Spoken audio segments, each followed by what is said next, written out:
ایرانی فوج نے خلیج عمان میں امریکی بحریہ کے جہاز کو نشانہ بنانے کا دعویٰ کیا ہے۔ ایران کے سرکاری میڈیا نے فوجی ذرائع کے حوالے سے بتایا ہے کہ امریکی فوج کے بحری جہاز پر اہم کنٹرول اینڈ کمانڈ سینٹر قائم تھا۔ یہ جہاز مبینہ طور پر خلیج عمان میں ایران کی سمندری حدود کی جانب پیش قدمی کر رہا تھا۔ ایرانی فوج کے اس دعوے پر امریکی سینٹ کام یا محکمہ دفاع کی جانب سے کوئی رد عمل سامنے نہیں آیا ہے۔ ایرانی فوج کا خلیج عمان میں امریکی بحریہ کے جہاز کو نشانہ بنانے کا دعویٰ۔ ایران کے سرکاری میڈیا نے فوجی ذرائع کے حوالے سے بتایا کہ امریکی فوج کے بحری جہاز پر اہم کنٹرول اینڈ کمانڈ سینٹر قائم تھا۔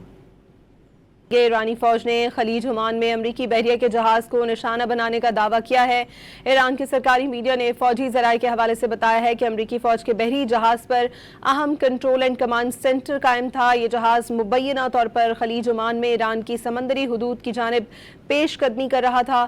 ایرانی فوج کے اس دعوے پر امریکی سینٹ کام یا محکمہ دفاع کی جانب سے کوئی رد عمل سامنے نہیں آیا ہے۔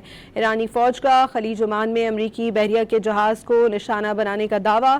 ایران کے سرکاری میڈیا نے فوجی ذرائع کے حوالے سے بتایا کہ امریکی فوج کے بحری جہاز پر اہم کنٹرول اینڈ کمانڈ سینٹر قائم تھا۔